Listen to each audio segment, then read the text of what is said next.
हरि ओम। शान्तं शाश्वतमप्रमेयमनघं निर्वाणशान्तिप्रदं ब्रह्माशम्भुफणीन्द्रसेव्यमनिशम् वेदान्तवेद्यं विभुम् रामाख्यं जगदीश्वरं सुरगुरुं मायामनुष्यं हरिं वन्देऽहं करुणाकरं रघुवरं भूपालचूडामणिं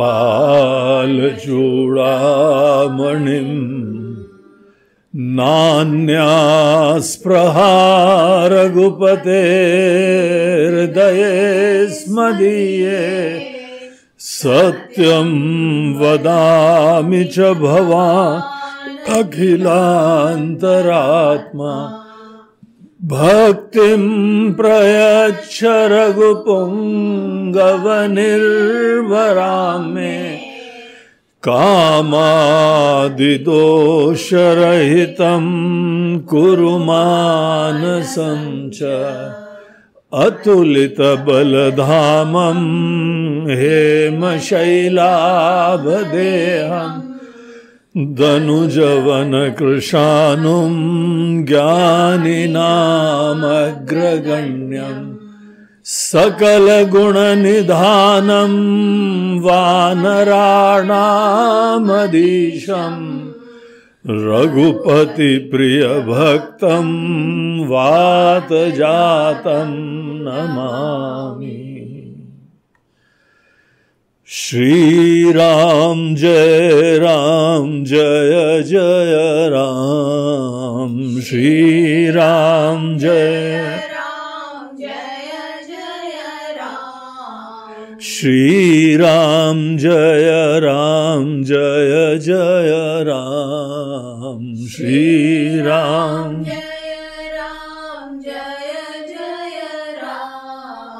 श्रीराम जय राम श्रीराम जय राम श्रीराम जय राम श्रीराम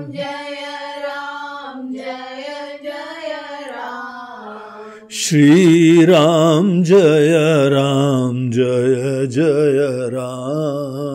श्रीराम जय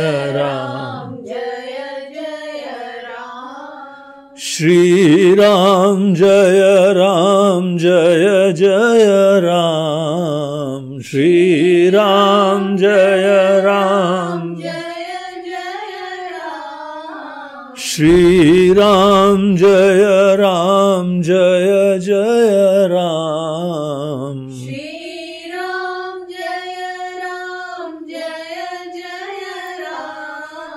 श्रीराम जय राम श्रीराम जय राम श्रीराम जय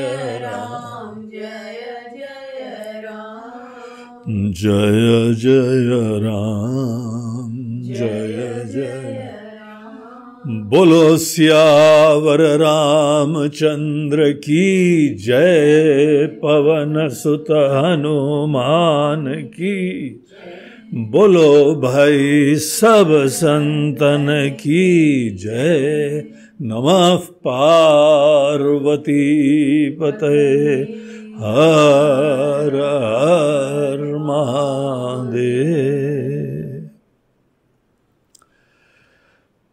तो हम लोगों की राम कथा उस पड़ाव तक पहुंची थी जहां पर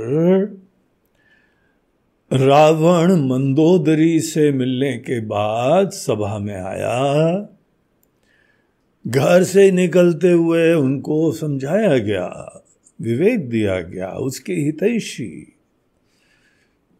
उसके प्रति सही में प्रेम करने वाली, उसका हित करने वाली ऐसे व्यक्ति की भी बात कोई नहीं सुने, उसी को तो अभिमान बोलते हैं। कोई तुम्हारा सच्चा हितैषी हो और तुम कम से कम उसकी बात भी नहीं सुन रहे हो। जीवन में सदैव हमको दूसरा दृष्टिकोण प्राप्त करने की ओपननेस होनी चाहिए। हमारे पास कितनी भी स्पष्टता हो, समझ हो, ज्ञान हो, लेकिन सदैव हमको एक अन्य पक्ष सुनने का ओपननेस होनी चाहिए।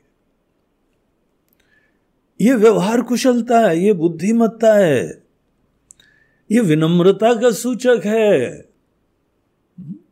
और देखिए, जो स्त्री और पुरुष होते हैं, इन दोनों का माइंडसेट थोड़ा एक डिफरेंस भी होता है। मूल रूप से दोनों दिव्य होते हैं। सच्चिदानंद ब्रह्म ही जो है वो दुनिया में हर जीव की तरह भी व्यक्त हुआ है। इसीलिए गहराई में भले स्त्री हो या पुरुष हो या कोई ब्राह्मण, क्षत्रिय, वैश्य, शूद्र, मनुष्य, देवता, असुर या पशु, पक्षी, पेड़ पौधे, पहाड़, नदी, नाले, सितारे, आकाश मंडल, सब चीजें एक ही उपादान के द्वारा अनुग्रहित हैं। एक ही तत्व सबकी आत्मा है। किसी चीज के भी गहराई में जाइए तो वो ही सच्चिदानंद है। यही वैदिक जीवन दर्शन है। यही जो है पूरी दुनिया को, वेदों का, भारत का योगदान है। ऐसी दिव्य दृष्टि कि आप पूरी दुनिया को अपनी दृष्टि से डिविनाइज कर सकते हैं। पूरी दुनिया का डिविनाइजेशन ही वेदों की दृष्टि का योगदान है, प्रसाद है।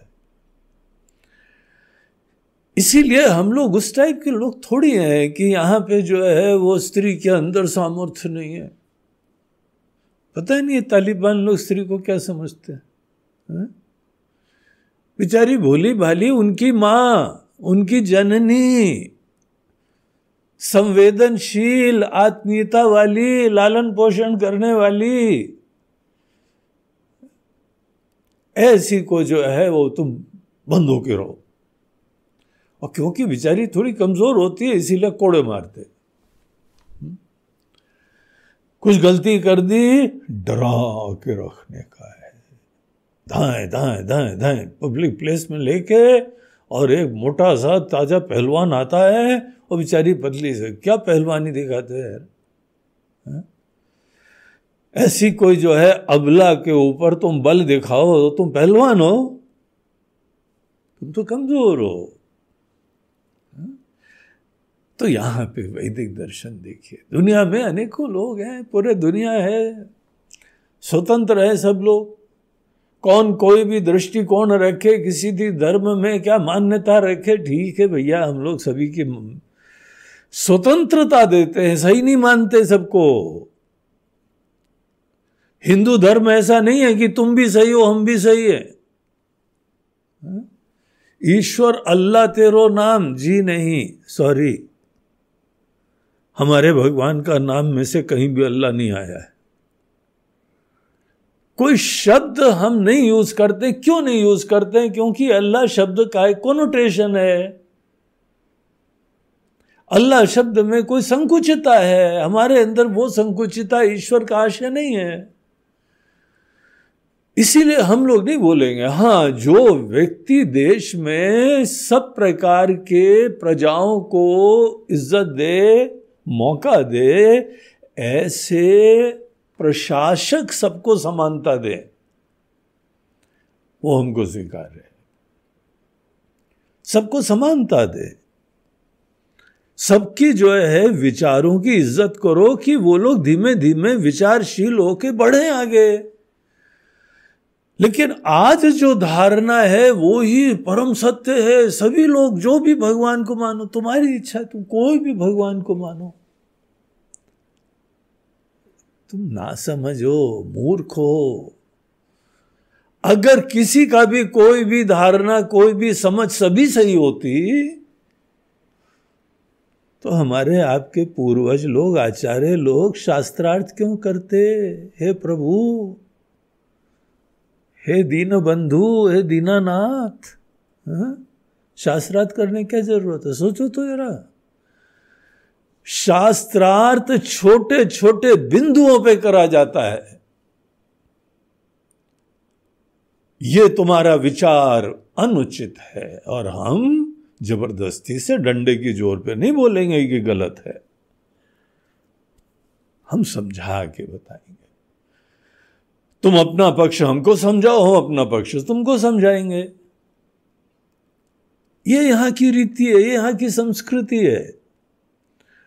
और बड़प्पन ये है कि अगर शास्त्रार्थ में तुमने हमको जो है संतुष्ट कर दिया तो हम अपना पक्ष छोड़ के तुम्हारे विचारों का हम आश्रय ले लेंगे। और अगर हमने तुमको संतुष्ट कर दिया, हे प्रभु, तो सब छोड़ छाड़ के हमारी सब पथ के ऊपर चलना चाहिए तुमको। कोई आसक्ति नहीं, कोई दुराग्रह नहीं। नहीं, हमारी मम्मी, हमारे पापा, हमारे वो सब यही बोलते थे। जो भी बोले अविचार है, नासमझी है। नासमझी से कोई भी परंपरा चल सकती है। सो व्हाट, हमको भी उसका अंध अनुकरण करना चाहिए क्या? कि कोई ना कोई तो जगे, कोई ना कोई तो सत्य का साक्षात्कार करे। विचार करो, प्रमाण पूर्वक प्रश्न करो। अब दरअसल किसी को विचार करना आता नहीं है, प्रश्न करना आता नहीं, इसीलिए बड़ा आसान तरीका है, सभी सही है। तुमको पता है तुम्हारा पक्ष क्या है? तुमको पता है विपरीत आदमी का पक्ष क्या है? हिंदू आदमी जो है वो कहीं पर भी एक पत्थर ले लेता है, कोई रेती का जो है शिवलिंग बना लेता है, उसमें भगवान को देख के आराधना करता है। और दूसरा पक्ष है कि भगवान को विग्रह में लाओगे तो हम तुमको मार देंगे। वो भी सही है क्या कि आप भी सही हो? तो जरा जगना चाहिए, ये सब बचपना छोड़ना चाहिए कि सभी सही हैं। कोई नेतागिरी करनी हो तो हाँ ठीक है, मोहल्ले में जो है ना सब प्रकार के समुदाय के लोग हैं तो हाँ तुम भी सही, तुम भी सही, तुम भी सही। हम कहाँ इस लफड़े में पड़े, हमको तो पता भी नहीं है। वो लोग कह सकते हैं, लेकिन विद्वान लोग सबको सही नहीं बोलते। क्या कोई भी जज कहीं पर दो पक्षों के बीच में वाद विवाद हो रहा है, क्या कभी ऐसा बोलेगा तुम भी सही, तुम भी सही? तो काहे के लिए जजमेंट, कोर्ट्स काहे के लिए होते हैं? चिंतन क्या के लिए होता है, रिसर्च क्या के लिए होते हैं? वो भी सही, ये भी सही। तो ऐसा नहीं होता है। यहां पर एक ही कुछ सत्य होता है, बहुत ध्यान से शोध करना पड़ता है, चिंतन करना पड़ता है। ऐसे ही खिचड़ी मनोवृत्ति से कोई गति नहीं होती आदमी की। तो इस तरीके से यहां पर जो है वो हमारी इस कथा में रावण को जो है वो उनकी पत्नी समझा रही थी। पत्नी को अब पत्नी कोई ज्यादा बुद्धिमान भी हो सकती है, पति या बुद्धिमान हो सकता है। किसी के अंदर प्रबलता, दो हम लोगों के अंतःकरण में फैकल्टीज होती हैं। एक बहुत ही लॉजिकल बुद्धिमत्ता वाला दृष्टिकोण होता है और एक हृदय की कोमलता, सुगंध, संवेदना, उससे युक्त एक पक्ष होता है। स्त्री पुरुष बेसिकली मूल रूप से दोनों ब्रह्म है, लेकिन दोनों की उपाधियों में एक में बुद्धिमत्ता की प्रधानता हो सकती है। भावना इनके अंदर भी होती है, उनके अंदर भी होती है। स्त्री पुरुष दोनों के अंदर बुद्धि भी होती है, हृदय भी होता है, भावना भी होती है, कोमलता होती है, संवेदना होती है। स्त्री में भी है, पुरुष में भी है।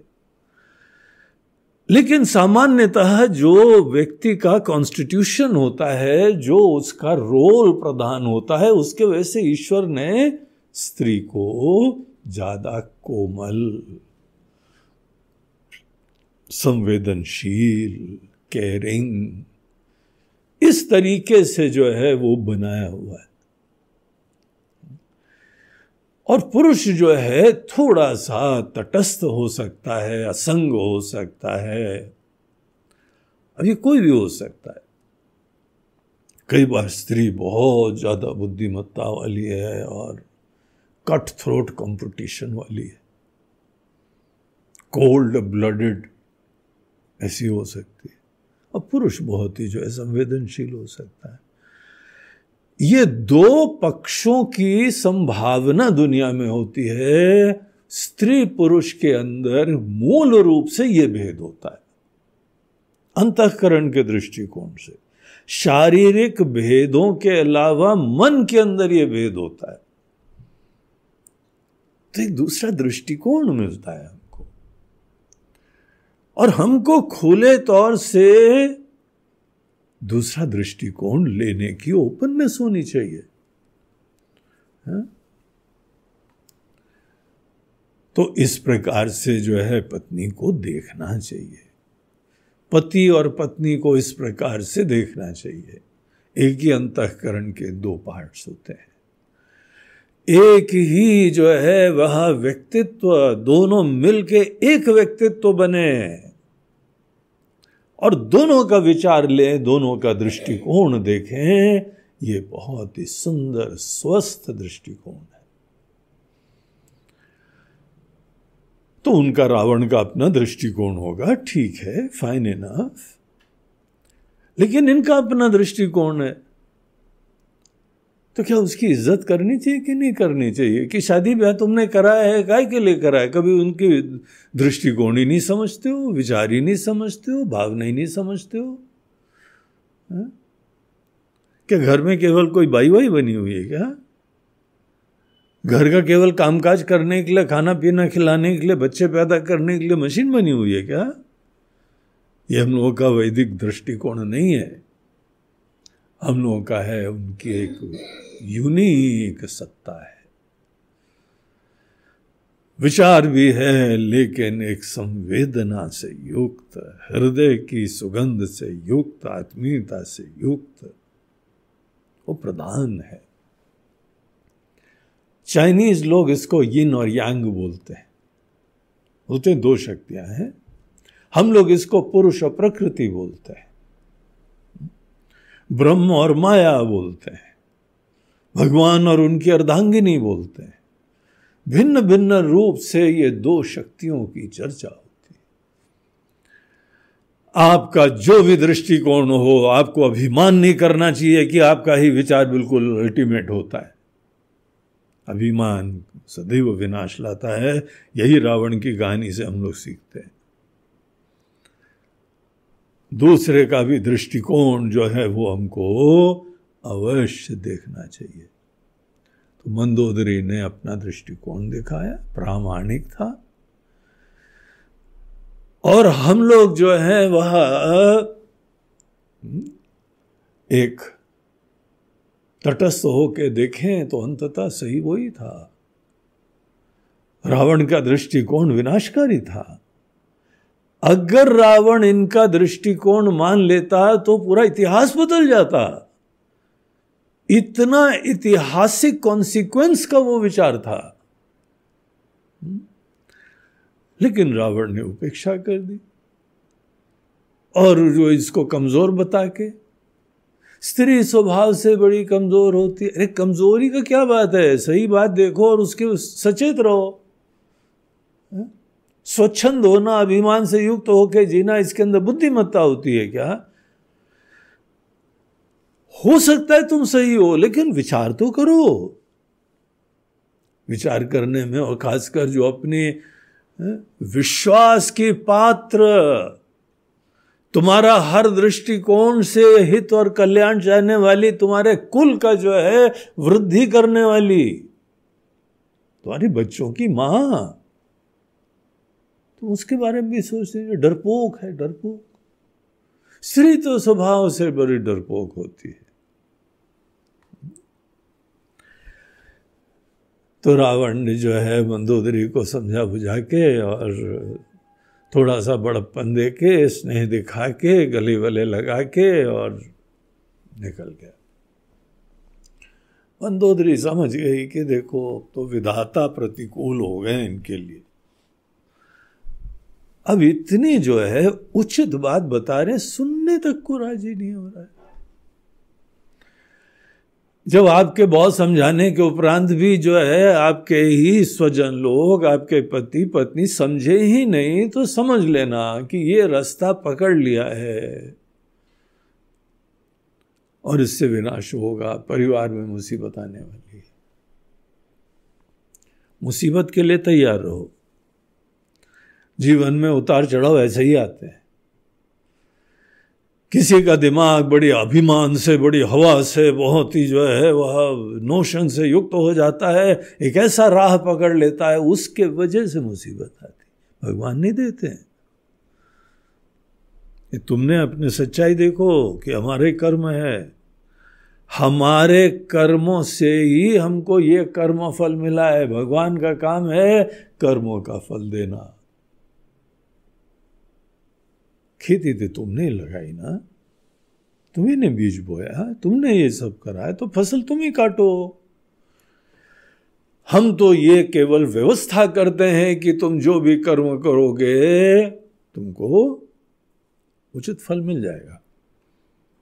ये सोचा जाए तो कितना अद्भुत है, ऐसी व्यवस्था बन जाना। तो इसीलिए कोई भी अंजाम होता है उसके लिए प्रत्येक जीव ही जिम्मेदार होता है। तो रावण सभा में गया, सभा के अंदर पहुंचा और एक अर्जेंट फाइल आई। वो पूरे रेड टेप से थी बंधी हुई कि sir very very urgent news. बोला क्या ही न्यूज आई? दुश्मन हमारे जो है तट तक पहुंच गया है, उस तट तक। वो तट भी हमारे है ना, हमने तो सुरक्षा के लिए एक द्वीप में जो है वो अपना महल वहल बना रखा था, घर यहां बना रखा। उस तट पे भी आए, इसका मतलब कि वो आगे तक आने की संभावना रखता है। साहस तो देखो, समुद्र तट तक पहुंच गया। क्या उनको पता नहीं है समुद्र तट पे हम आ गए हैं, समुद्र के उस पार जाना है? लेकिन व्हाट अ कॉन्फिडेंस लेवल, समुद्र तट तक सेना के साथ पहुंच गए, ऐसे दो कोई जुगाड़ है उसको क्रॉस करने का। वो सोचना चाहिए। तो sir very very important file, highly confidential news, emergency वाली न्यूज, दुश्मन हमारे बिल्कुल ही तट तक पहुंच गया। तो रावण ने जो है वह देखा और सचिवों से बोला कि सब अपनी राय दीजिए। सचिव का जब अपॉइंटमेंट भी होता था ना, अपॉइंटमेंट कोई सचिव खुद थोड़ी यूनिवर्सिटी से आ जाते थे, ये फर्स्ट आया है इसको यहाँ सचिव बना दो, इसने जो है ना टॉप करा आईएएस में, इसको सचिव बना दो। बोला तुमने कॉलेज में टॉप कराओ, तुमने आईएएस में टॉप कराओ, इससे सचिव नहीं बनते।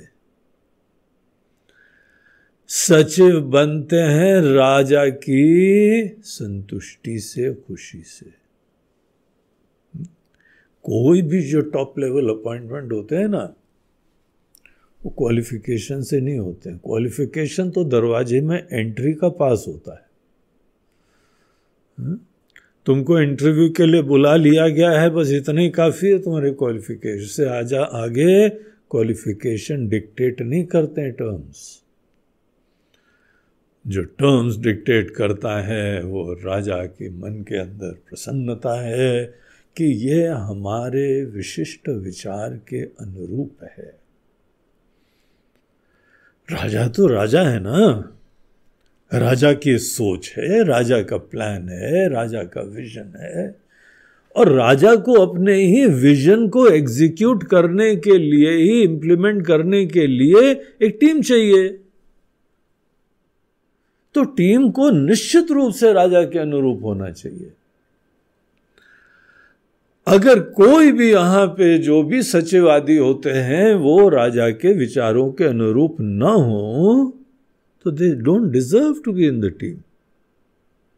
फिर वो टीम के पार्ट क्या होंगे? कोई ये थोड़ी होता है कि हम शेड्यूल कास्ट शेड्यूल ट्राइब के हैं, हमको तो जॉब मिलनी चाहिए।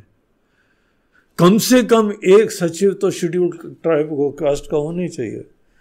बोलते हैं गो टू हेल या गो टू लंका। और बाढ़ में जाओ, ये लंका रावण की लंका है, और रावण की लंका में रावण की प्रसन्नता से ही कोई भी कार्य होता है। तो जितने सचिव थे सबका अपॉइंटमेंट ही उसी हिसाब से हुआ था। राजा साहब को समझते हो ना? राजा साहब का विजन क्या है, राजा साहब की प्रायोरिटी क्या है, राजा साहब की वैल्यूज क्या है, राजा साहब के लिए उचित की परिभाषा क्या है।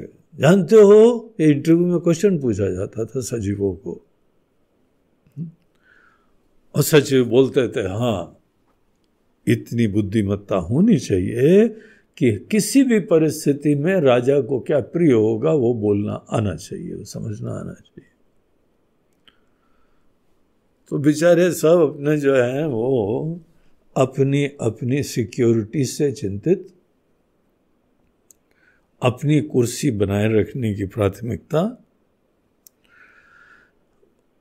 और दूसरी कॉन्सिक्वेंसेस से डर। अगर राजा ने निकाल दिया तो मेरा क्या होगा?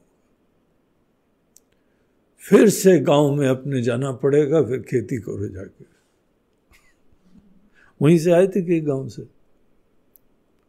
सभी सचिव लोग जो हैं वो जमीनी लोग हैं। आज भी जितने बड़े बड़े पुराने लोग होते हैं ना, सब केवल फार्मिंग कम्युनिटी थी। हमारे दादाजी फौज में तो थे, लेकिन उनके दिलो दिमाग में किसानी थी। अंतिम समय तक किसानी करते रहे। हमने तो एक बार बोला, बाबा जी हमको भी जरा किसानी सिखा दीजिए। बोलते बेटा तुम्हारे बस की बात नहीं है, तुम तो फौजी बन जाओ जाकर। और केवल बोले ही नहीं, सैनिक स्कूल में भर्ती करा के छोड़ा उन्होंने। हमने बोला हमारी डेट ओवर हो गई है। बोलते डेट वेट चिंता मत करो, तुम्हारी डेट बदलवा दूंगा। तब से हमारे 2 जन्मदिन मनाए जाते हैं, एक असली एक नकली। एक हमारे माता पिता की कृपा से, एक हमारे बाबा जी की कृपा से। 2 बर्थडे होते हैं। वो ऐसे थे। तो सब जो है ना, अगर जॉब खत्म हुई तो क्या करेंगे? बैल हाँकेंगे जाके, और क्या करेंगे? इसीलिए राजा के हिसाब से बोलने की हमको कला आनी चाहिए। जी हुजूरी, हाँ में हाँ। अब इवन दो रावण ने सबसे कहा कि हाँ तुम लोग उचित बताओ, तो उनको पता लग गया था इनके लिए उचित क्या है। इनके लिए वो बताना होता है जो वो सुनना चाहता है। अब सचिव लोग बहुत स्मार्ट होते हैं। एक सीरियल हमने देखा था, यस मिस्टर प्राइम मिनिस्टर। तो वहां एक बहुत स्मार्ट सचिव था, वो सदैव yes prime minister, yes mister prime minister. UK का कोई वहां की कहानी की था और वहां का सचिव था। इतना स्मार्ट सचिव था कि प्राइम मिनिस्टर को यस यस करके वो तो सब बात भी मनवा लेता था। इतना तेज था वो। तो ये सब भी सचिवों की दुनिया काफी सूक्ष्म होती है। उनके क्लब, उनकी दुनिया, उनके विचार, उनका ह्यूमर, उनका चिंतन, सब बड़े एक अलग लेवल का होता है सचिवों का। बड़े स्मार्ट लोग होते हैं, ऐसी थोड़ी सचिव बनते। तो वहां पे रावण ने सचिवों से पूछा, वो सब बोलते हैं यस सर। वो क्या करेंगे, आपने तीनों लोगों को जीत रखा है, यहाँ ये लोग क्या करेंगे आके। तो वो जब उन्होंने बताया तो फिर रावण ने भी आगे सोचा। इसी जगह गोस्वामी जी ने कितनी बढ़िया टिप्पणी करी थी, सचिव वैद गुरु तीनी जो प्रिय बोलहि भय आस। सचिव लोग, डॉक्टर साहब और आपके गुरु जी, और एक गुरु में हमारे माता पिता से चालू होते हैं, पहले हमारे गुरु माता, फिर पिताजी, और फिर हमको शिक्षा देने वाले।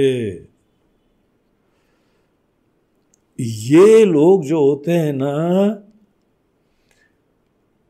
इनको सदैव अभय दान देना चाहिए, तभी ये रिश्ता बनता है। अगर सचिव को आपने अभय दान नहीं दिया, अभय दान मतलब होता है तुमको हमसे डरने की जरूरत नहीं, तुम्हारी जॉब की इनसिक्योरिटी हम नहीं आने देंगे, तुम सच बोल सकते हो हमसे। हाँ, हमारी मीटिंग में बता देना, हमसे अकेले बता देना, मगर तुम बता सकते हो, अभय दान दे देना चाहिए। डॉक्टर को भी फीस दे के, पैसे दे के बोलो डॉक्टर साहब सच बताओ हमको, सही में कैंसर है क्या, आप असली बात बता दीजिए, हमको बता दीजिए, हम किसी को नहीं बताएंगे, बाकी को मत बताना आप भले, लेकिन हमको बता दो हमारा जो है वास्तविक स्टेटस क्या है।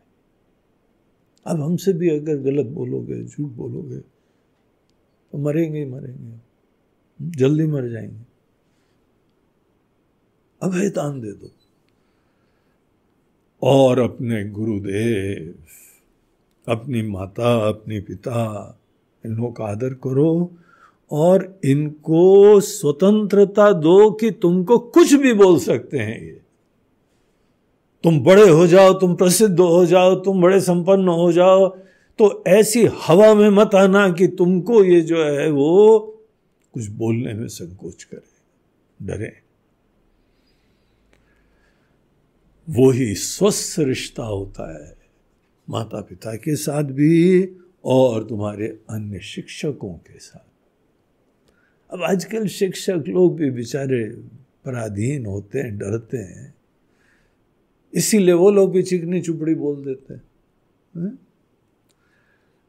और जहां ऐसा संबंध होगा वहां विनाश सोच लो आ गया। इसीलिए तुम्हारे हित के लिए कि तुमको जीवन में सत्य का दृष्टिकोण पता लगे,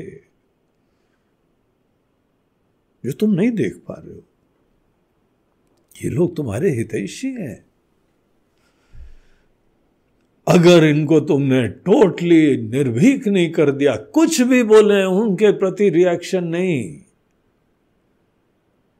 माताजी कुछ भी बोले, पिताजी कुछ भी बोले, गुरुदेव कुछ भी बोले, हम लोग तो ये अपनी दृष्टि से सोचते थे कि गुरुदेव ने हमको आज गुस्सा करा तो कितनी कृपा है, कितना स्नेह रखते हैं कि हमको जो है कोई जबरदस्ती पकड़ के किसी दिशा में मोड़ रहे हैं।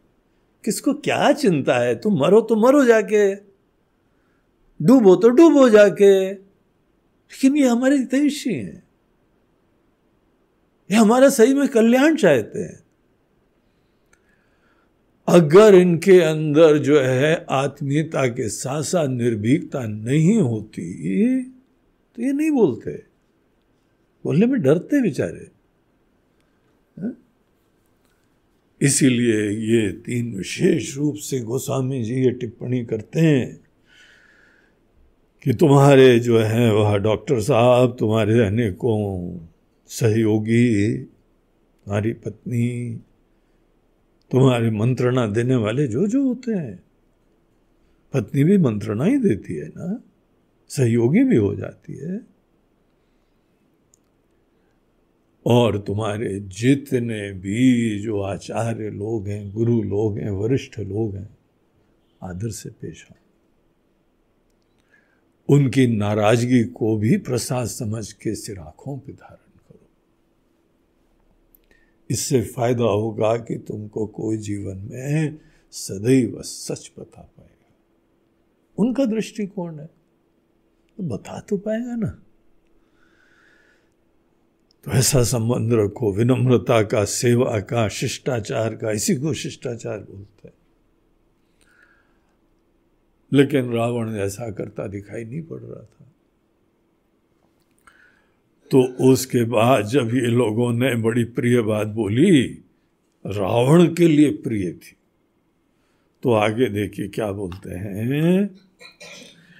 सोई रावण कहूँ बनी सहाय, अस्तुति करहि सुनाई सुनाई, अवसर जानि विभीषण आवा, भ्राता चरण शीसुते नावा, पुनि सिरुनाई बैठ निज आसन, बोला बचन पाई अनुशासन, जो कृपाल पूछे मोहि बाता, मति अनुरूप काहू हित ताता, जो आपन चाहे कल्याण, सुजसु सुमति सुभगति सुख नाना, सो पर नारी लीलार गोसाई, तजऊ चौथी के चंद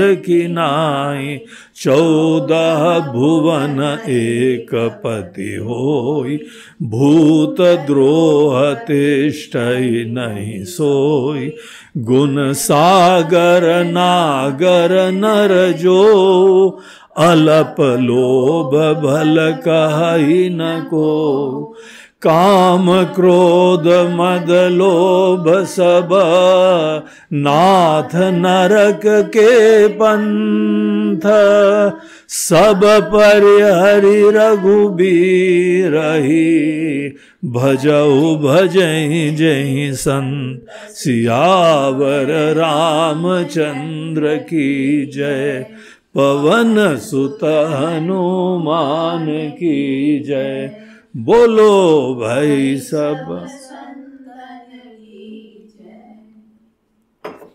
सोई रावण कहूँ बनी सहाय, जो सचिवों की चिकनी चुपड़ी, जो बातें सचिवों ने बताई थी, जो रावण को सदैव अच्छी लगती थी, जो अच्छा लगता था, उसकी तारीफ, उसकी हवा, उसका ईगो फुलफिलमेंट, अरे वाह आप क्या चीज, वाह वाह वाह, आपके सामने कौन टिक सकता है, और इनका सीना 1 इंच और चौड़ा हो जाता था। इस तरीके के लोग अच्छे लगते थे। अब ये तो किसी भी बुद्धू आदमी को ऐसे ही अच्छे लगते हैं, इसमें कौन बड़ी बात है। हर अभिमानी इगोइस्टिक आदमी को अपनी तारीफ पसंद आती है, जो उसकी तारीफ कर दो, उसकी मैं वंदना कर दो, स्तुति कर दो, हाँ हाँ हाँ क्या बात है, क्या बात। ये हमारा बड़ा अच्छा दोस्त है, पता है, वेरी गुड फ्रेंड, क्योंकि हम जो बोलते हैं सही बोलता है, अच्छा ही अच्छा है। इस टाइप का रावण था। सोई रावण कहूँ बनी सहाय, रावण के लिए ऐसी बातें बहुत ही सहायक हुई, अर्थात उसको अच्छी लगी, उसके लिए यही प्रेरक बनी। जो भी इस पक्ष का आश्रय लेके जो योजना बनानी थी कि हम तो समर्थ हैं, ये लोग क्या करेंगे, आने दो, खा पी लेंगे, ये तो मंदोदरी को बता के आया था ना। अरे ये तो बड़ी मंगल की सूचना है, बड़ी अच्छी सूचना है, हमारे लिए खाना खुद आ रहा है, स्विगी से, जोमैटो से सप्लाई हो रहा है हमको सीधे। अब यहां पे घर में हमको जो है सप्लाई कर रहे हैं और तुम चिंता कर रहे हो, नहीं स्विगी से कहां से आएगा। अरे कैसे नहीं आएगा भाई, ये स्टार्टअप कहां से कहां पहुंच चुके हैं, देखो तो, तुमको आइडिया नहीं आया, एक किचन नहीं है स्विगी के पास, एक किचन नहीं जोमेटो के पास, बगैर किचन के, बगैर इसके खाना तुमको दे रहे हैं विदाउट इन्वेस्टमेंट। आज पूरा जो है ना वो पब्लिक में शेयर्स बांट रहे हैं आजकल, तो लोग दौड़ दौड़ के जोमेटो के शेयर्स खरीद रहे हैं। अभी एक सज्जन आए थे, बोलते गुरुजी जोमेटो का हमने शेयर्स अप्लाई करे। बोला क्या है भैया ये? बोलते हैं ऐसी कंपनी है जो आपको घर में खाना देती है, और बड़ी मुश्किल से हमको मिल गए, और क्या बढ़िया रेट पे मिले, और ये तो बहुत दूर जाएगी। हे मंदोदरी, घर में खाना खुद आ रहा है और तुम जो हो चिंतित हो रही हो। क्या देखो स्त्रियों का स्वभाव होता है, समझ भी नहीं आता है। वो वहां समझा के आए थे, वही उनको यहां समझ में आ रहा है। जहां सचिवों ने इसी बात के इसी पक्ष को रखा ना, सोई रावण कहूं बनी सहाई, वही उसके लिए आधार बन गया। बिल्कुल उचित लगा। अस्तुति करहि सुनाई सुनाई, और जो मंत्रीगण हैं उनके ऊपर से और स्तुति कर रहे, जय हो जय हो। रावण जो है तीनों लोकों का, उसका सबसे बड़ा मेडल यही था, तीनों लोकों का विजयी है।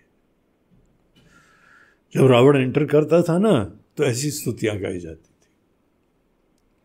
वहां पे ऐसे नृत्य होते थे, ऐसे गायक होते थे, उनको बुलाया जाता था, रावण आ रहा है, इस समय तीनों लोगों का विजयी रावण पधार रहा है। वहां से चालू होता था। बाद में सचिव सोचते थे यही सुनना चाहता है ना, नौकरी बचानी है तो बोलो यही बात। और उन्होंने ऊपर से बोला, अस्तुति करहि सुनाई सुनाई, सुना सुना के पूरा एश्योर करके कि सुन रहा है कि नहीं सुन रहा है। अगर कोई बीच में बोल रहा तो रुक के फिर से बात खत्म हो जाती, फिर सुनाते थे। तो ऐसा सब चल रहा था। रावण की सभा का ये दृश्य था। उनके जो है वो विभीषण भी वन ऑफ द सचिव थे। तो विभीषण जो है अपने कैबिन में बैठे हुए थे, वही महल में उनका एक कैबिन था, काफी रॉयल था। उनके मंत्रीगण वहां पे थे। विभीषण का भी एक मंत्रीगण था, उनके लोक सहायक थे। तो मैसेज गई कि मंत्रियों से सलाह मांगी है महाराज ने। तो वो पासी में कैबिन था, तो एकदम आ गए वो भी। आके अवसर जानि विभीषण आवा, भ्राता चरण सीसु तेहि नावा। विभीषण आए और बाकायदा बड़े शिष्टाचार से, वो राजा तो है ही, हमारे बड़े भाई हैं, भ्राता हैं। भ्राता चरण सीसु तेहि नावा। लंका में भी बड़े भाई का चरण छूने की परंपरा है। समझ रहे हो ना सब छोटे भाइयों? आप छोटे भाई हो, कोई आपका बड़ा भाई है ना, बड़े भाई को जाके ढोक देते हो कि नहीं? और प्रॉपरली देते हो कि बस वही जीन्स में पहन के एक योगासन करते हो, टर्न करने वाला, एक हाथ ऊपर करके एक हाथ नीचे, क्योंकि झुक तो सकते नहीं पूरा। भाई साहब ढोक, तो बोला ठोक। ऐसे करते हो कि नहीं करते हो? लंका में भी परंपरा थी भैया, तुम लोग तो लंका में थोड़ी हो, तुम तो भारतवर्ष में रहते हो। तो वहां पर भी बड़े भाई पिता समान होते हैं, बड़े होते हैं, जो भी बड़े बड़े लोग उम्र में बड़े होते हैं, तपस्या में बड़े होते हैं, और एक ज्ञान वृद्ध होते हैं। जिसका ज्ञान आपसे ज्यादा हो वो ज्ञान वृद्ध, जिसकी तपस्विता आपसे ज्यादा हो वो तपोवृद्ध, जिसकी उम्र आपसे ज्यादा हो तो वह हो वृद्ध। वृद्ध जहां पर भी आ जाते वो आदरणीय हो जाते, और वहां पे आपका ईगो नहीं आना चाहिए, हवा नहीं आनी चाहिए, विनम्र रहो और जाके उनसे आशीर्वाद लो। और प्रॉपर वाला, ऐसे वाला नहीं झुक के थोड़ा सा। हमको इसलिए हम बोल रहे हैं क्योंकि एक जगह मुंबई में हम गए थे, तो वहाँ पे उनके जो दादी जी थी बहुत परम भक्त थी, और इतना कमांड था उनका पूरे घर के ऊपर कि किसी की मजाल नहीं थी कोई उनकी आज्ञा का उल्लंघन कर पाए।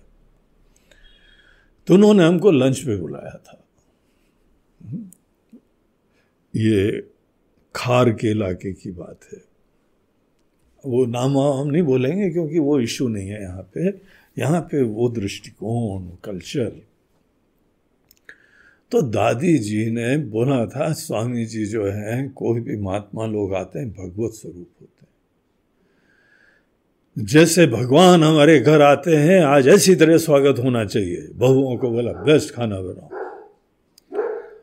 और लड़के वड़के बहुत बड़ी बड़ी दुकानें थी उनके, बोला सब लोग यहाँ हाजिर हो, दुकान वुकान चल रहे हो तो किसी को भी रखो वहाँ पे, और इतने बजे यहाँ पे सबको रहना है। और उनके अनेकों नाती पोते, उनको भी बोला गया सब लोगों को जो है 12 बजे घर में आना चाहिए। अब दादी जी का ऑर्डर पास हो गया, सब हो गए। और एक को काम दिया गया था जो है खाना बनाने का, एक को पूरा सिटिंग रूम जहाँ पे बैठेंगे वहाँ पे अच्छी तरह से डेकोरेट होना है, और जहाँ पे सब गृहस्थी लोग बैठते हैं वहीं नहीं बैठा देना, कायदे का उसके ऊपर जो है कारपेट डालना, आसन डालना, तब जाके वहाँ गुरुजी बैठेंगे। जहाँ पे तुम बैठ के जो है वो मूंगफली खाते रहते हो, वहीं गुरुजी को बोल दिया खाओ बैठो। ऐसे थोड़ी करना चाहिए, तुम्हारे अंदर सत्कार ही नहीं, आदर ही नहीं है।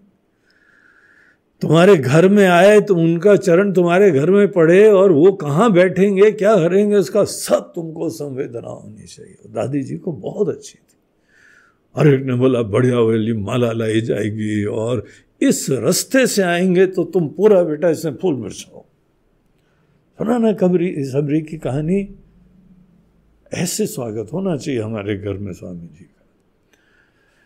तो हम जहाँ गए घर में गेट के पास आए तो ऐसा गुलाब की पंखुड़ियाँ पूरा रास्ते में बिछी हुई थी, और वहाँ गेट के ऊपर 2 दीपक जल रहे थे, समई 2 रखी हुई थी। गेट दरवाजे के ऊपर भी माला तोरण लगी हुई थी। घर के सब लोग द्वार के ऊपर खड़े हुए थे। हमको लगा कि सही में कोई भक्त लोग हैं, अपनी संस्कृति के प्रति क्या प्रेम रखते। तो हम गए अंदर, सब लोग एक एक करके जो वहाँ वरिष्ठ थे उन्होंने गले में माला पहनाई, आसन में बैठाया, वहाँ पे चरण धोए गए। चरण धो के सबको बोला चरणामृत लो। तो उसमें कई लोग नाक सिकोड़ के ले रहे थे। दादी जी ने देखा सब सिकोड़ना ठीक हो गया। ऐसी सद्दाम हुसैन थी वहाँ के। नहीं, सद्दाम हुसैन बोलना तो गलत बात है, वो तो इतनी धर्मनिष्ठ थी। उसके बाद एक यंगस्टर था जो बहुत ही टाइट जीन्स पहना हुआ था। उसने थोड़ा झुक के आके हमारे पास प्रणाम भी कर लिया था। दादी जी ने देख लिया कि ये कैसे प्रणाम कर रहा है, थोड़ा सा झुक दिया और बस, जैसे कोई पैसा वैसा गिरा हो ना, झुक के थोड़ा उठा लेते ना, उस टाइप से। दादी जी ने बोला चिंटू ठीक से प्रणाम करो। अब चिंटू की तो हवा नहीं। दादी जी कर लिया, ये करा है, झुको नीचे। तो उसने फिर थोड़ा झुका, दादी जी ने गला पकड़ा उसका और यूं दबा, धड़ाम से गिरा। देसी घी वाला हाथ था उनका। चिंटू को जो है सर हमारे पैर पे लगा, ऐसे करते अब हम थोड़ा संकोच में पड़े, हमारे सामने ये यहाँ पे ऐसी जो है जबरदस्ती कराई जा रही है। लेकिन उस समय चुप रहने उचित थे। दादी का डोमेन है वो, दादी का साम्राज्य है, दादी का प्रशासन है, दादी के मूल्यों का सबको जो है संस्कारों का आदान हो रहा है। तो हम चुपचाप बस बैठे रहे, आशीर्वाद दिया, चिंटू को विशेष दिया। वो चिंटू बेचारे हमको प्रणाम करके उन्होंने पीछे हाथ फेरा, फटी तो नहीं। अब ज्यादा टाइट पहनो तो कई बार फट जाती है। लेकिन चिंटू बड़े खुश हुए कि नहीं नहीं फटी, दादी का भी मन रख लिया, हमारा भी काम हो गया। ऐसी दादियां होती हैं ना, उसके उपरांत ही तो संस्कार पढ़ते हैं। दादी थोड़े दिन बाद चली गई हैं, वो चिंटू आज भी बड़ा सत्कार करता है, और अब तो कायदे से करता, उसको भूला थोड़ी जीवन भर कभी। ऐसी दादियों की शिक्षा कौन भूलेगा, याद करता वो। तो एनीवे ये भी अपने भ्राता के पास विभीषण आए, एंट्री करी उन्होंने। भ्राता चरण सीसुते ही नावा, सर झुका के प्रणाम करा। दुष्ट है, अज्ञानी है, मूर्ख है, ना समझ है, हवाबाज है, कामी है, क्रोधी है, दूसरे की पत्नी उठा के ले आया है, क्या क्या वो बताएं। और लेकिन बड़ा भाई है, राजा है। कोई दूसरा आदमी अगर गड़बड़ करे तो हमको क्या अपने संस्कार भूल जाने चाहिए? तो हमारा धर्मशास्त्र बोलता है नहीं, हमको तो भी जो है अपना कल्चर हमको दिखाना चाहिए। उसका कल्चर वो दिखाए, हमारा कल्चर हम दिखाएंगे। तो भ्राता चरण सीसुते ही नावा, तो बड़े भाई के चरणों में अपना सर उसने झुकाया, आदर से सत्कार करा, पूरे शिष्टाचार से जो है उसने उनको नमन करा। तो वो फिर जाके अपने स्थान पे बैठा। पुनि सिरुनाई बैठ निज आसन। तो विभीषण जी जाके अपने आसन पे बैठते हैं और पुनि सिरुनाई, फिर से जो है सर नवा के आसन में जाके बैठ जाते हैं। तो सभा है, बड़ा दिव्य सभा है, बड़ी अद्भुत सी सभा है। हनुमान जी ने भी जब देखी थी रावण की सभा तो वहाँ पे उसकी तारीफ करी स्वामी जी ने कि निश्चित रूप से बहुत ग्रैंड उसके जो है सभा थी, सब लोगों के लिए उच्च स्थान था, बहुत ही जो है आदरणीय स्थान बना हुआ था। तो विभीषण जाके अपने आसन पे बैठते हैं और विभीषण जी के विचारों के लिए रावण ने उनको संकेत करा। बोला बचन पाई अनुशासन, अनुशासन के अनुरूप कोई डिस्कशन चल रहा था तो वो समाप्त हुआ। फिर इनसे बोला हाँ बात बताओ, यहाँ पे समाचार आया है कि ये दो तपस्वी लोग हैं ना, वो दो तपस्वी लोग समुद्र के उस पार अपनी वानर सेना लेके पहुंच गए, क्या विचार है तुम्हारा? तो विभीषण जी बोलते हैं ये देखिए हमारे सुंदर कांड के दूसरे सुंदर पात्र। पूरी सुंदर कांड को हम लोग दो सेक्शन में विभाजित कर सकते हैं, हनुमान खंड और विभीषण खंड। और हम लोग तकरीबन सुंदर कांड के आधे में पहुंच चुके हैं, आधे से थोड़ा ज्यादा। एक जो है पूरा सेक्शन था जहां पे हनुमान जी की ग्लोरी, महिमा, विचार, दृष्टिकोण, उनका आचरण, सब उनकी लीलाएं, सब चीजें हमको दिखाई पड़ी। और यहाँ हमारे जो है सुंदरकांड के दूसरे भक्तराज, सात्विकता की मूर्ति, धर्म के प्रति आस्था रखने वाले, ईश्वर चरणानुरागी, ईश्वर को पूरे हृदय से मानते। ये दुनिया बगैर ईश्वर के नहीं चलती है। तो यहां पे एक नियामक है, नियंता है। भज गोविंदम में शंकराचार्य जी पूछते हैं, क्या तुम क्या जीवन जी रहे हो, कितना टेंशन है तुम्हारे ऊपर। हे पगले, क्या भगवान को नहीं मानते हो? दुनिया में ईश्वरीय सत्ता को मानना चाहिए। ईश्वरीय सत्ता को सदैव ध्यान में रखना चाहिए। तुम अकेले नहीं हो, दुनिया बनी है, चल रही है। कोई दुनिया बनाने वाला, चलाने वाला, तुमको बनाने वाला, चलाने वाला, और तुम अपने अज्ञान में, अभिमान में रहते हुए भूले हुए उनको, इसलिए टेंशन है तुम्हारी। वातुल किम तव नास्ति नियंता। हे वातुल, हे पगले, क्या तुम्हारे लिए भगवान नाम की कोई चीज नहीं है क्या? औपचारिकता है क्या? भगवान को जो है स्मरण करो, का विश्वास करो, और विश्वास तुम्हारे जीवन में छलके। औपचारिकता नहीं करनी है कि हाँ नहीं हम तो दुकान खोलते हैं तो वहां अगरबत्ती जला लेते हैं। हमने अनेकों जगह देखा, दुकान खोली, बाकायदा पता नहीं क्या बोलते हैं, सुनाई नहीं पड़ता, कुछ न कुछ जो है वो जाने हैं, उनके भगवान जाने। अगरबत्ती घुमाते हुए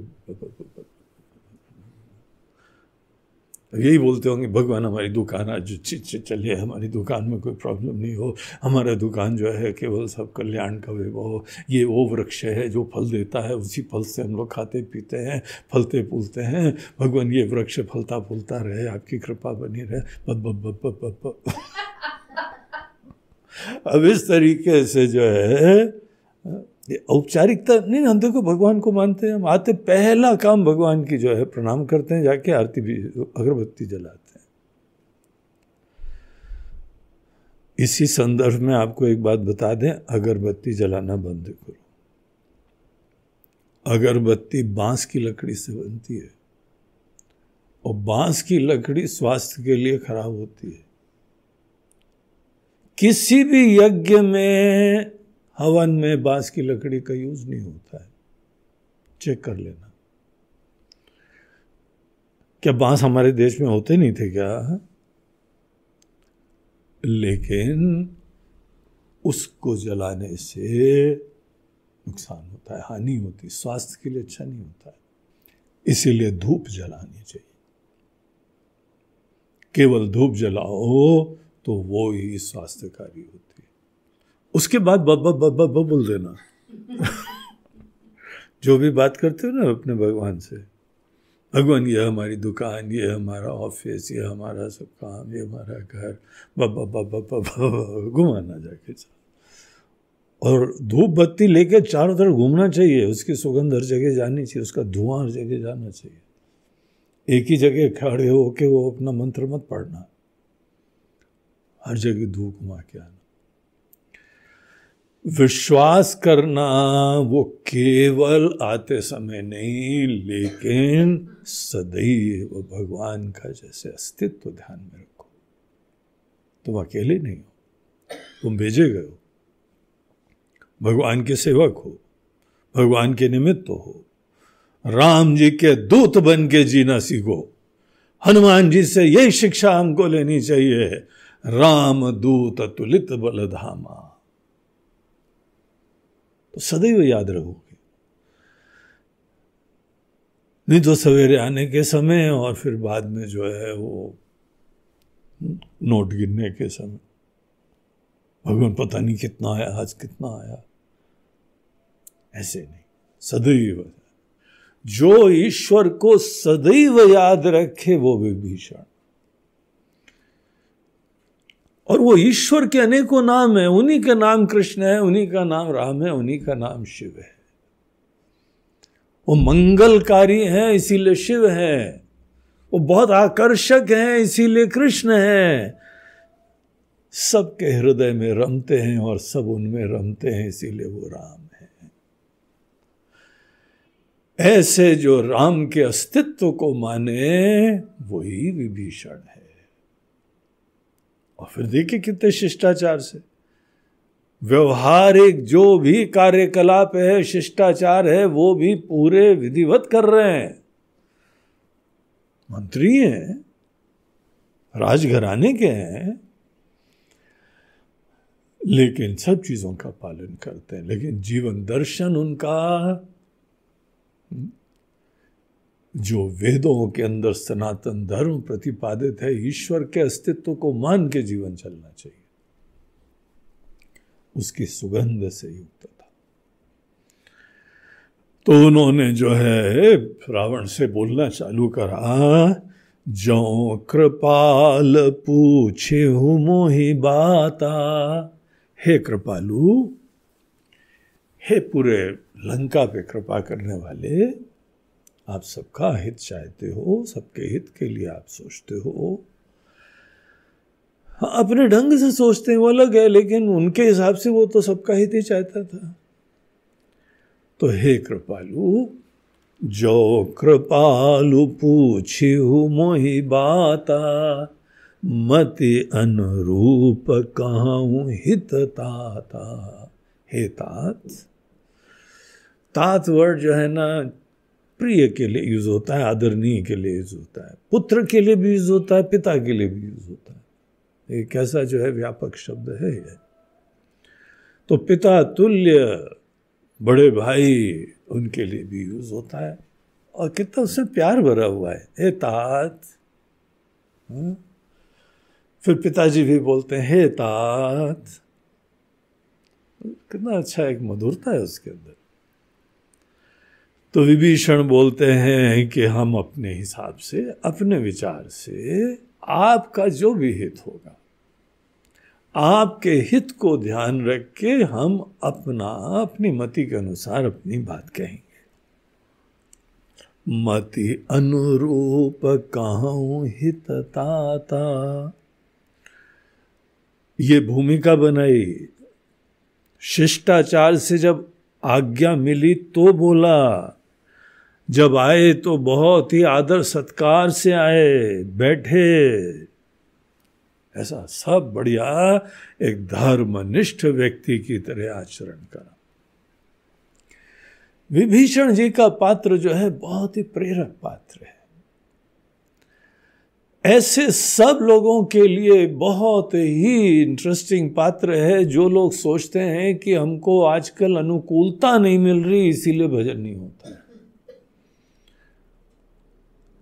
हमारे घर के लोग, हमारा पड़ोस, हमारा शहर, हमारी दुनिया, हमारे सब फ्रेंड्स, अब कोई मानते ही नहीं है। क्या करें, इन लोगों के बीच में रहना ही पड़ता है, तो इसीलिए हम नहीं कर पाते हैं। देखो विभीषण जी को प्रतिकूलताओं में भी आस्था कैसे बनी रहती है, प्रतिकूलताओं के मध्य में भी हमारा भजन कैसे चलता रहता है। और इतना दिल से, इतना सुंदर भजन उनका चला कि यहां पे भगवान के दर्शन हुए, भगवान की शरण में आ गए, अपनी आंखों से भगवान को देख पाए। ये बगैर श्रद्धा भक्ति के थोड़ी होता है। और रावण की लंका में रह के उनका साधना चल रही है। जस्ट इमेजिन, कितना इंटरेस्टिंग पात्र है। यहां एक आध लोग जो हैं हमारे अनुकूल नहीं होते हैं, हम सदैव जो है खुंदक में रहते हैं, विक्षिप्त रहते हैं, अशांत रहते हैं। और ये यहां पूरी लंका के अंदर एक से एक भयंकर राक्षस लोग हैं, नीच काम कर रहे हैं, छोटा काम कर रहे हैं, हिंसक काम कर रहे हैं, उपेक्षा का काम कर रहे हैं। पूरी दुनिया ही ऐसी वहां की। उसके अंदर रह के भगवान का भजन मन निर्मल बनाए रखते हुए क्या दृष्टिकोण था, क्या जीवन दर्शन था, ये चिंतन योग्य है, विचार योग्य है। लेकिन प्रमाण तो ये है कि ये व्यक्ति जो है बढ़ता ही चला जा रहा है। ऐसे पुण्य के परिपाक हो रहे हैं कि यहीं पे इसी जीवन में साक्षात भगवान के दर्शन हुए, भगवान का कृपा के पात्र बने और भगवान की कृपा से लंकापति भी बन गए। ये वो विभीषण है, पूरे धर्मनिष्ठ, एक क्लैरिटी है उनके अपने जीवन में, सोच है।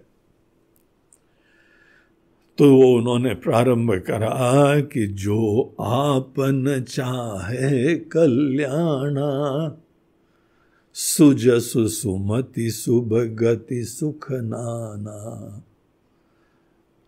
तो हे कृपालु, हमारा विचार, आप नहीं माने कोई बात नहीं, हम अपना विचार कह रहे हैं, आपने बोला है, और मंत्रियों का काम ही है अपना निर्भीकता से जो भी उनका दृष्टिकोण है वो बताना। अगर आप अपना कल्याण चाहते हैं, और हम भी चाहते हैं आपका कल्याण हो, लेकिन हमारे चाहने से आपका कल्याण नहीं होता है। आपको भी अपना कल्याण चाहना चाहिए। देखिए, आपके गुरु हैं, आपके बड़े बुजुर्ग हैं, आपके माता पिता हैं, कोई भी बड़े लोग हैं, वो तो चाहते हैं सर्वे भवन्तु सुखिनः, सर्वे सन्तु निरामया, सर्वे भद्राणि पश्यन्तु मा कश्चित् दुःख भाग् भवेत्। किसी को दुख ना हो, सभी सुखी हो, तो चाहते हैं। ये नित्य हमारी प्रार्थना होती है, हमारी चाह होती है, भगवान से निवेदन होता है। सब लोगों के बारे में यही हमारी भावना होती है। लेकिन हमारी चाह और हमारी भावना से थोड़ी घटना घटित होती है। भगवान कृष्ण भी गीता में बोलते हैं, अर्जुन तुम ही अपने सबसे बड़े मित्र हो, तुम ही अपने सबसे बड़े दुश्मन हो। आत्मैव रिपुरात्मनः, आत्मैव आत्मना बंधुः, आत्मैव रिपुरात्मनः। तुम अपने दोस्त हो सकते हो, तुम अपने दुश्मन हो सकते हो। कैसे? हम भी चाह रखें कि ना रखें। अब बोलो, हाँ गुरु जी आप तो लगे रहो अपनी चाह करने, हम तो अपनी चाह करते हैं। आप चाह करो, हम यहाँ चाय पीते हैं, हम अपनी चाय पीते हैं, आप अपनी चाय पियो। अब गुरु जी कितनी चाह करते रहे, उससे क्या होता है? आप अपने बच्चों के बारे में कुछ भी करते रहें, चाह क्या, जब तक बच्चे नहीं चाहेंगे वो कुछ करेंगे क्या? इसीलिए हर व्यक्ति को अपने अंदर से चाह रखनी चाहिए, विचार करना चाहिए, सोचना चाहिए। हमारी चाह करने का प्रयोजन यह है कि हम शायद आपको एक दूसरा दृष्टिकोण बता दें, और फिर आपके अंदर चाह होनी चाहिए, जिज्ञासा होनी चाहिए, उसको स्वीकार करना चाहिए और उसको पालन करना चाहिए। तो हम तो आपसे केवल बोल सकते हैं, जो आपन चाहे कल्याणा। अगर आप महाराज अपना कल्याण चाहते हैं, वो आप ही के हाथ में, किसी के हाथ में नहीं है।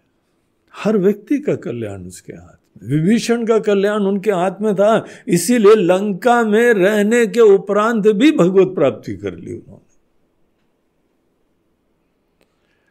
रावण की चाह नहीं थी,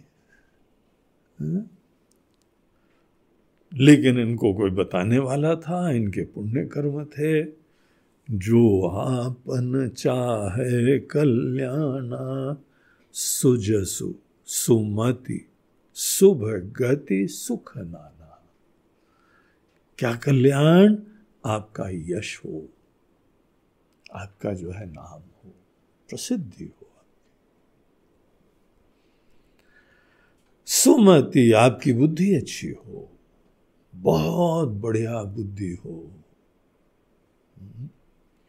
इतनी बढ़िया बुद्धि हो कि दृश्यते त्वग्रया बुद्ध्या सूक्ष्मया सूक्ष्मदर्शी भी। उपनिषद के मंत्र बोलते हैं कि जब बुद्धि अच्छी होगी, दृश्यते तो अग्रया बुद्ध्या सूक्ष्मया सूक्ष्मदर्शी भी, तत्व सामने है। ईशावास्यमिदं सर्वम सामने है, देखो। हम न देख पाए तो बुद्धि अभी हमारी बड़ी मंद है, जड़ है, विक्षिप्त है, मोहित है, अज्ञानी है। यही तो प्रमाण है ना हमारी बुद्धि के अंदर अभी और विकास की संभावना होने का। हमारी बुद्धि पूर्ण जगी हुई है, इसका प्रमाण यही है कि हमको कण कण में सच्चिदानंद ब्रह्म दिखाई पड़नी चाहिए। आज दिख रहा है क्या? नहीं दिख रहा है तो विनम्रता से स्वीकार करो कि अभी पर्याप्त बुद्धि नहीं विकसित हुई है। इसीलिए हर व्यक्ति को यश भी प्राप्त करना चाहिए, सुमति भी प्राप्त करनी चाहिए और शुभ गति होनी चाहिए। हर चीज ने तुमको छोड़ छाड़ के जाना है एक दिन। कितना भी आशियाना बना लो, ये सब आशियाना छोड़ के तुम्हारी गति होने वाली कहीं और। तो अगर आप अपना सुजसु यश चाहते हैं, सुमति अच्छी बुद्धि चाहते हैं, शुभ गति चाहते हैं, या अन्य सुख नाना, अनेकों प्रकार के जीवन में सुखों की जो संभावनाएं हैं, तो महाराज जी हमारा विचार है, सो पर नारी लीलार गोसाई, तजऊ चौथी के चंद्र की नाई। तो महाराज जी पर नारी को, दूसरे की स्त्री है, दूसरे की पत्नी है, उसके माथे को चौथ के चंद्रमा की तरीके से त्याग देना चाहिए। चौथ के चंद्रमा का दर्शन नहीं करा जाता है। अब ऐसी कहावत है। तो कोई त्याज्य चीज हो, उसकी उपमा है, उसका दृष्टांत है। आपके लिए कोई भी दृष्टांत हो, लेकिन भाव क्या है? चौथ की तजऊ चौथी के चंद की नाई, चतुर्थी के चंद्रमा की तरीके से, चौथ के चंद्रमा की तरीके से। गणेश चतुर्थी को, गणेश जी को लाओ, उसमें चंद्रमा नहीं देखते हम लोग। अब देखो तो फिर वहां भगवान को देख लो, शिव जी को देख लो तो ठीक है, वहां तो शिव जी को देख रहे हैं। अब इसके पीछे क्या कहानी है ये दूसरी बात है, लेकिन यहाँ विषय ये चल रहा है कि पर नारी की में भोग दृष्टि नहीं रखनी चाहिए। पर नारी की इज्जत करो, उसका अपना जीवन है, उसके अपने रिश्ते हैं, उसने अपना कोई रिश्ता स्थापित करा है अपने जीवन को पूरा बनाने के लिए। और पर नारी को तुम जो हो भोग दृष्टि से देखो, ये उचित नहीं है महाराज। ये सीता को जो लाए ना, ये पर नारी पत्नी है किसी की। इतनी तो इज्जत हर व्यक्ति करनी चाहिए। उसको चॉइस है अपने कोई संबंध चूज करने का, उसको फॉलो करने का। समाज उसकी इज्जत करे, संरक्षण दे, उसको स्वतंत्रता दे, सेलिब्रेट करे। शादी का पूरा पर्व सेलिब्रेट होता है, क्यों सेलिब्रेट होता है? पूरा समाज जो है ये स्वीकार करता है कि ये जो है पति पत्नी। तो इस प्रकार से पर नारी लीलार, उसकी ललाट, हे गोसाई, हे स्वामी, पर नारी के माथा भी जो है ना चौथ के चंद्रमा की तरीके से त्याज्य होता है। ये हमारा जो है वो विचार है। 14 भुवन एक पति होई, भूत द्रोह तेष्टै नहीं सोई। देखिए पूरी दुनिया है ना, चल रही है ना, इट्स अ क्रिएशन, एक बड़ा ऑर्गेनाइज्ड क्रिएशन है, व्यवस्थित सृष्टि। ये एक्सीडेंटल नहीं है, ये हैप्पीजार्ड नहीं है, ये डिसऑर्गेनाइज्ड नहीं है, ऑर्गेनाइज्ड क्रिएशन है। हमारे वैज्ञानिक लोग शोध कर करके गहराई में इसका रहस्य जानने की कोशिश कर रहे हैं। जितना जाते हैं अमेजिंग लगता है, अद्भुत लगता है। किसने बनाया है ये? कोई है ना बनाने वाला, कोई बनाने वाला है, कोई चलाने वाला है। इस पूरे 14 भवन, 7 उत्कृष्ट लोग होते हैं, 7 निकृष्ट होते हैं। पुण्य की प्राप्ति जैसे करता है तो धीमे धीमे आदमी के लोक और उत्कृष्ट होते जाते हैं, और पाप का आश्रय लेता है, धीमे धीमे वो पतन की दिशा में जाता है। तो ऐसे जो है पूरे वैरायटी बताई कि इतना 14 भवन, पूरे 14 भवन का एक स्वामी है। एक ही स्वामी होता है तो ही तो चलाता है, इसीलिए यूनिटी होती है, इसीलिए पूरा व्यवस्था होती है। पूरा कनेक्टेड दुनिया है, पूरा इकोसिस्टम जो पूरी दुनिया का है, इसके अंदर एकाकारता विराजमान है। तो पूरी दुनिया में है ना कोई भूत द्रोह तेष्टै नहीं सोई। वो भी अगर किसी जीव के साथ द्रोह करता है ना तो वो भी नहीं टिक पाता है। वो 14 भवन का स्वामी, अर्थात कुछ नियम ऐसे होते हैं कि ईश्वर उसकी मर्यादा स्थापित करते हैं, उससे विपरीत खुद भी नहीं जाते।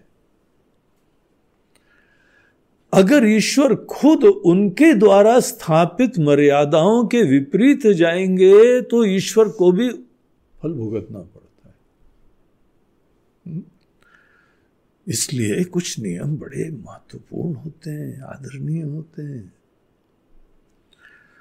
भूत द्रोह तेष्टै नहीं सोई, गुण सागर नागर नर जो, अलप लोभ भल काई न को। जो मनुष्य गुणों का जो है वो धाम हो, गुणों का समुद्र हो, गुण सागर, नागर नर जो, बहुत अच्छा व्यक्ति, अनेकों गुण है किसी के अंदर, लेकिन अलप लोभ भल काई न को, उसके अंदर भी थोड़ी लालच आ जाए, कोई नहीं अच्छा कहता है उसको। प्रधानमंत्री कोई बना हुआ है, और प्रधानमंत्री जो है पता लगा फलानी डिफेंस में डील में खुद कट ले रहा है, उसको लोभ आ गया। बोला करोड़ों की डील है, 1-8 करोड़ इधर उधर हो जाएगा, तुम्हारा क्या बिगड़ेगा, हमारा तो बड़ा फायदा हो जाएगा, इलेक्शन जीत जाएंगे उसके बाद। देश की उपेक्षा करके कोई इतना ऊंचे पद पे, अनेकों गुणों की बातें कही जाती हैं, उसके कर्म भी अच्छे हैं, कर्म से पद प्राप्त होता है, लेकिन गुणों से टिकता है। थोड़ा भी लोभ ऐसे गुणवान के अंदर भी आ जाए महाराज, तो उसका भी नुकसान हो जाता है, कोई उसको अच्छा नहीं कहता है। देखो विभीषण कितने शिष्टाचार से, बड़े प्रेम से, उनका हित चाहते हुए वो बात कहता है। और आगे का दोहा जो कि इस प्रसंग का अंतिम है, उसमें उनको बोलते हैं, काम क्रोध मद लोभ सब नाथ नरक के पंथ। हे नाथ, आप नाथ हो, हमारे स्वामी हो। हे नाथ, ये सब जानते हैं, हमारे बड़े बुजुर्ग बोलते आए हैं, सब विद्वान लोग बोल रहे हैं, आप भी जानते हैं, कोई बड़ी बात नहीं, हम तो केवल अपना दृष्टिकोण बता रहे हैं, आप फिर जो करना चाहो करो। फिर ये मत बोलना कि आपको बताया नहीं हमने, हमारा दृष्टिकोण से बगैर भय के, चिंता के हमने बताया। महाराज जी, जो काम, क्रोध, मद और लोभ, ये नरक के रास्ते। नरक का एड्रेस नहीं पता हो ना, तो मन में बड़ी कामना रखो, बड़ी गुस्सा रखो, बहुत ही हवा रखो। मद मतलब नशा, अपनी हवा विशिष्टता का नशा रखो, विनम्रता मत आने देना, हवा में रहो। और लोभ, और चाहिए, और चाहिए, और चाहिए, ऐसी मनोवृत्ति। तुम्हारा सुख केवल बाहर से आता है, ये सोच से कामना होती है। तुम्हारी कामना की पूर्ति में जो जो अवरोध आता है, उसके समय तुम्हारे मन के अंदर संतुलन खत्म हो जाता है, आक्रोश होता है, क्रोध है वो। थोड़ी बहुत उपलब्धि हो गई, अपनी ही हवा हो जाती है, और जितना कुछ आ गया है संतुष्टि नहीं होती है, और चाहिए, और चाहिए, पराधीनता होती है, दीनता होती है। भाई देवे, नरक को जाना हो, देखना दाखना हो कैसा होता है नरक, इन ऐसी 4 चीजों में से कोई भी रख लो, ऑटोमेटिक, ऑटो पायलट से तुम नरक पहुंच जाओगे। ऐसी गाड़ी में बैठोगे जिसमें क्रूज कंट्रोल होगा, ऑटो ड्राइवर होगा, तुमको एड्रेस बताने की जरूरत नहीं है। ये वाली जो ऑटोमेटिक कार है ना, इसमें बैठोगे और केवल तुमको काम, गाड़ी पहुंचा देगी तुम। क्रोध, मद, लोभ, वो ड्राइवर समझ जाएगा, ओके सर आपको कहां जाना है मैं समझ गया।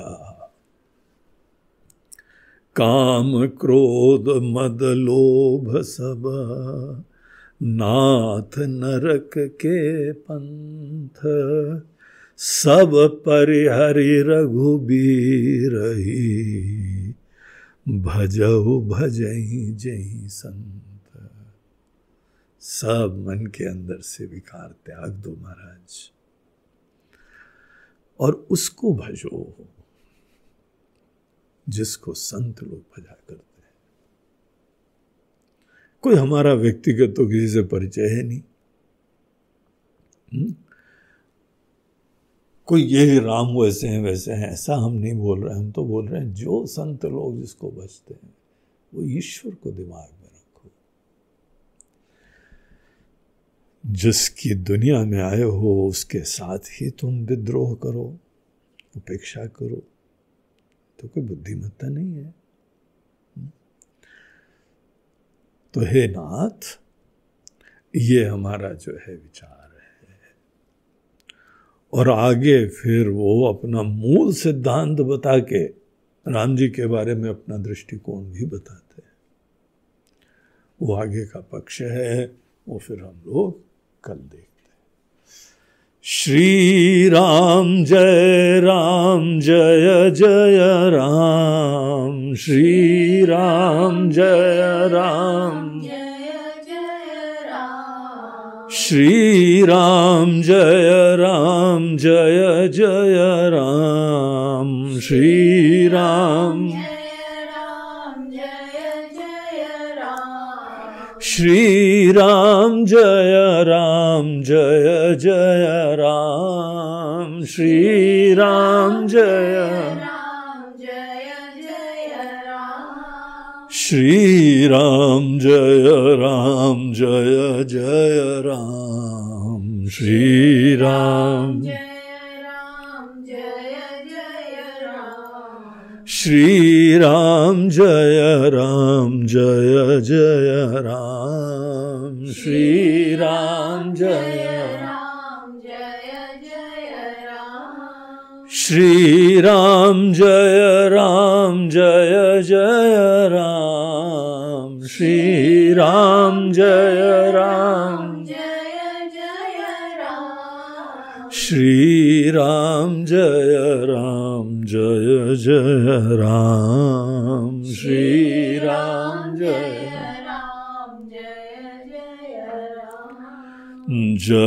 जय राम, जय जय। बोलो सियावर रामचंद्र की जय, पवन सुत हनुमान की जय। बोलो भाई सब संतन की जय।